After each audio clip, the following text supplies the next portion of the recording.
Now, from the putting zone, John Martirano. And the putting zone is an indoor golf experience that begins in the fall of 25. John, first of all, thanks for joining us. Hey guys, thank you so much for having me. And Maurice, I got to give you some props there for getting my name right twice. My last name there. It's not an easy feat, so I give you a lot of props for that. Well, I appreciate it, and I'm probably going to stop while I'm ahead, John. That may be the last time I use your last name the rest of this segment, but thanks. I can always use the big ups there. So tell us, can you narrow down the fall of 2025 any more than that at this point? We're looking at mid to late September. That's about as close as we can get. All those entrepreneurs out there, you know how construction goes. So got to button down as close as we can, but that's the target date. Okay. Tell us about the putting zone. Yeah, the putting zone, just to put it simply, is a first of its kind professional indoor putting facility. It's a kind of a scaled down version of a golf course, 18 holes, par 72, using a patented gameplay and patented course design to allow professionals, avid golfers, weekend warriors, families, newcomers to practice their putting in a really fun environment, and potentially win some prizes through our tournaments and leagues. As you kind of expand and get ready to launch, I kind of did want to ask you a little bit more about that prize element, John, because that seems to me one of the cool differentiating factors. There is, and you see it at competing levels, whether it's Top Golf, et cetera, that element of competition when you throw in prizes and swag. I don't know what it is, but just the human brain, dumb human brain in me, when I hear prize and swag, I mean, it kind of just turns it on a little bit. So I'm curious to kind of hear a little more about that. Yeah, kind of the big draw here is going to be the tournaments and then the leagues, the nightly leagues. But our tournaments are going to be daily, and members and non-members can actually come and compete in these tournaments. 72 players, sometimes more, either 1 day or 2 day tournaments, and they can kind of build their points total towards our major tournaments, kind of taking the blueprint of professional golf. And we'll have 6 majors and then 1 end of year tournament where people can win prizes. I mean, you can essentially make a living off of it if you're doing daily tournaments. But yeah, cash prizes, trips to Scotland, private jet, whatever you want to do. I mean, it's as long as you rack up those points and you rack up that money, you can pretty much spend it on whatever you'd like. Okay, you got my attention here. You telling me that if I do well enough at the putting zone, I can get a free trip to Scotland. I'm kind of on board with that. I don't know if my bosses would necessarily like if I spend all my time at the putting zone, but I might be intrigued enough to give a little bit of a run at that there. You kind of sold me right there. Yeah, you can blame me on your vacation days. Okay. That's fine. I love that. It does seem like there's going to be kind of a membership component too. I love kind of picking through the weeds on a lot of these projects, not just here in Nashville, because this is kind of a unique space, the recreational kind of golf hybrid model. And I'm kind of curious, how does and the membership element kind of play into this as you guys kind of continue to evolve? Yeah, I'm glad you said the recreational piece, because we really see the putting zone almost following in the footsteps of pickleball and creating a new recreational sport. A lot of these other concepts, although, really great, and I've certainly spent some money there, it's a little bit more miniature golf style, right? You're shooting through a clown's mouth. You got 8 players on a hole. We're really trying to stick more towards traditional golf style. And we'll have 6 different memberships, anything from corporate to PGA professionals. We'll have community heroes to give back to our community, students, teacher, fire, first responders, etc. And then we have just 3 tiered levels where you can get lots of perks, including discounts at pro shops, unlimited greens fees. So you pay your monthly membership and you come in and play, no additional cost to you. So yeah, we're really excited about the memberships and getting ready to launch that. Actually, in about 30 days, we'll be launching memberships out to the public. John, doing this indoors really makes it A, year-round available, I guess, and B, as Wade and I were talking earlier in the show, the climate controlled aspect of it. I mean, if you decide you're going to go play, you can get on that particular day, regardless of what it's doing outside. How much of a selling point is that? Yeah, that's huge, especially being in Tennessee, where I mean, have you guys experienced that the weather's pretty unpredictable here? Sometimes it's sunny, sometimes it's rainy, sometimes it's freezing. So and sometimes it's all in the same day. sometimes it's all within a few hours. Yeah. So having indoors is really great. But we do try to bring out as many exterior elements into the space as possible. Blue painted ceilings, bright lights, our exclusive turf to make it roll, the ball roll as close to outside conditions as humanly possible. It's listen, the indoor piece, the climate control element. All you have to do is bring your putter, and you'll have a great time. John Martirano of the Putting Zone joining us here on Main Street Sports today, presented by the Tennessee Orthopedic Alliance of Columbia. John, reading through some of the publicity on this, an idea conceived and perfected for more than 25 years. This is going to be the flagship for this venture. What have you all been doing with this idea over the 25 years, and why is it Nashville to get it started? Question. Yeah, so our founder, Bill Rosigliano, he was been in the flooring business for over 50 years, particularly carpeting, and a golf memorabilia collector for over 30 years, and kind of decided one day to marry the two ideas and said, hey, what if I made a golf course out of carpet? You think it would work? And so 25 years of trial and error, as most creative geniuses have. And we actually tried to build one in Fort Myers, but as everyone knows, 2008 hit, and I don't have to go into more details than that. And a friend of ours just said, hey, we're doing a pickleball concept down here in South Nashville, and doing a full restaurant, and there's a space right next to us we think you'd be perfect for. And so, Billy flew up here. I live here in Mount Juliet, and we just ran over the space and said, this is it. 29,000 square foot on Sidco Drive, right by the Armory. And we said, this is it. So yeah, 25 years of a lot of trial and error, a lot of friends giving us great feedback for sure, and perfecting the craft, but we're finally in position to be able to introduce this to Nashville.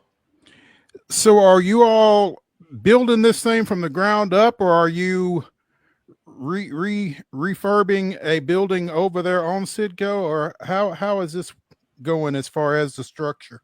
Yeah, it's a ground up build. I think the whole building altogether is just around 150,000 square feet, and we're taking about 30,000 of it to completely ground up build.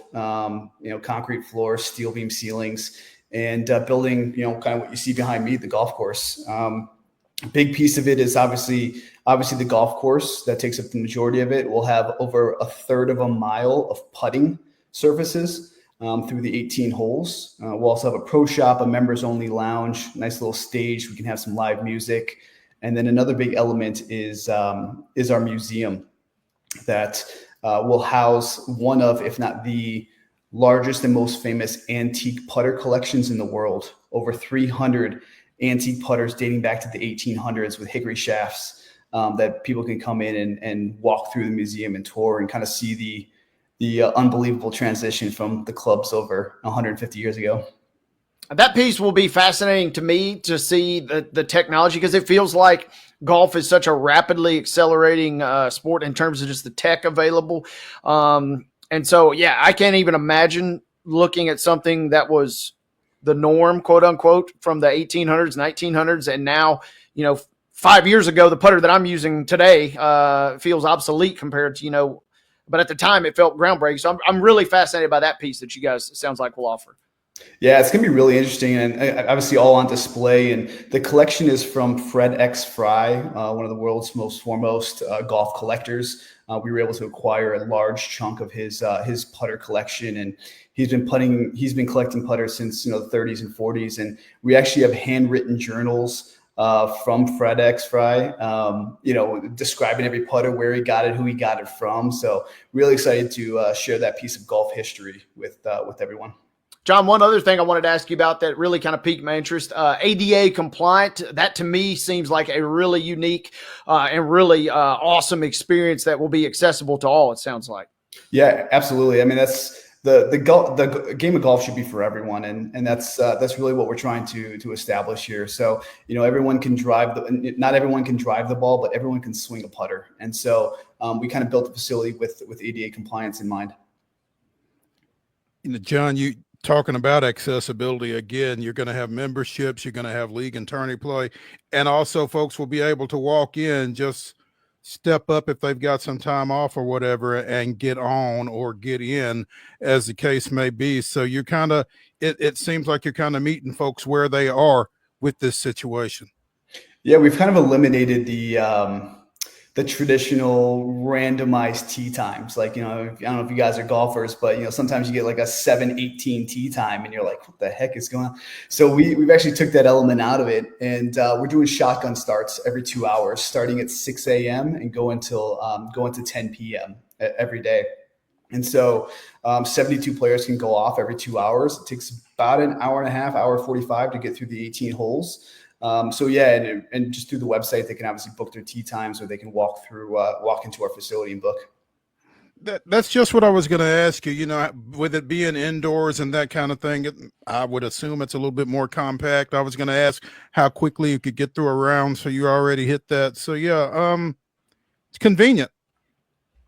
Yeah, we actually built this for, Wade mentioned at the beginning his bosses. So we built this with 6 a.m. where you can come in the morning and get his round in. There's showers, there's locker rooms, and he can be fresh and ready to go after shooting under par.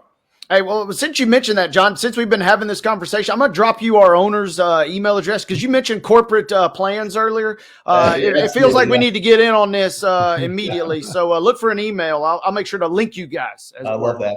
Love it. John, I don't want to necessarily link you with other efforts in the recreational golf world, because I don't want to bring up your competition or anything like that. But what differentiates you from other non-golf course golf entities? Yeah, if that makes sense. Yeah, I love the question, and we actually partnered with the National Golf Foundation to do a validation study with us, and one of the things that they expressed in this validation study was there's a huge latent demand of people who are interested in the game of golf but haven't yet started, due to various entry like cost or intimidation or time constraints, etc. But then there's also this piece of 1/3 of the U.S. population play the game of golf or were around the game of golf in 2023. Of that 1/3 of the population, 45 million played off course, specifically like your driving ranges, your simulators, things that you're talking about, Maurice. And so what the differentiator for us is really the patented gameplay. So as you can see behind me, these holes are kind of zigzagging. They're dog legs. If you're a golfer, you understand dog legs, right? And players are going to be able to hit to zones to practice precision and pace, which are really two things that you need for putting. So hit from zone 1, zone 2, zone 3, and then get into the cup. And we've actually partnered with Garl Nix Course Designs, world-renowned golf course designers. They've done over 250 golf courses worldwide, to actually design our course for us with undulations and vegetation, plants, all the things that would actually look like it's outside. So the biggest differentiator is going to be the style of play. We are not a miniature golf. We're not, gimmicky. It is very, very much a putting facility where you can come and practice your skill. Will the course be the same every time you come?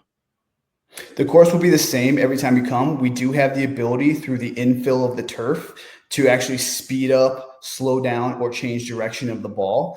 So over time, we will start to make those changes. But yeah, essentially the course will be the same at every location. But as we go into new markets, we're going to be looking at drawing on inspiration from the local community, and we'll build holes around maybe some of the golf courses in New York or some of the golf courses in Michigan or Florida, et cetera. What are the plans beyond Nashville? Are there plans beyond Nashville? Yeah, beyond Nashville. I mean, we have a goal of doing 7 locations in 5 years and doing 20 in 10 years, all in-house, unless we decide to go the franchise route. But really, I think this can go anywhere. It could go in the cold climates because of the indoor factor of it. I think you can also go in places like Florida, Arizona, California, where golf is so prevalent. Some of the top golf courses in the world or in the U.S. are actually, New York, Michigan, Wisconsin. Some of the states you wouldn't think for golf. So I think the sky's the limit for us. John, I wanted to ask you too. Maybe don't give too much away, but especially since you mentioned professional golf earlier, and this is obviously kind of a marketed toward everybody, but I'm curious, what sort of partnerships, is this something that you could see kind of really getting a rep or two or a big PGA kind of endorsement or sponsorship in your mind? Yeah, absolutely. I think so. I think, originally the thought was, hey, when those guys get off the pro tour, they go to the senior tours and they can't necessarily swing a club anymore. How do we make it competitive? How do they still stay competitive, as people age, right, and get older? So that was kind of the original idea. But I think this could be a new recreational sport. For sure, again, sort of like pickleball, and we'd like to tap into the professional putting league. There's actually a professional putter society that right now is relegated to playing on miniature golf courses because there's nowhere else to putt. So hopefully we can open doors to them very soon. Love it. John Martirano of the Putting Zone joining us here on Main Street Sports today, presented by the Tennessee Orthopedic Alliance of Columbia. You can find more information online at theputtingzone.com. One word. Again, set to open sometime in September. Memberships will go on sale beginning when, John? In about 30 days, probably about July 1st. About July 1st. So, again, go to the Putting Zone for more information. John, we appreciate you spending some time with us, and don't hold us a 6 o'clock tee time, but hold us a time. Yeah, I appreciate it, guys. Thank you so much for the time. All right, thank you. Before we take a break here on Main Street Sports today, let me bring you up to date. It's Houston 5, Athletics 3, as we go to the bottom of the 8th out in Houston. So the Astros have wrested control of this one down the stretch. We'll keep you posted on that, and we will get into the weirdest, wildest, and wackiest news from across the globe when we come back for the final segment of Wild and Wacky Wednesday here on Main Street Sports Today, presented by the Tennessee Orthopedic Alliance of Columbia.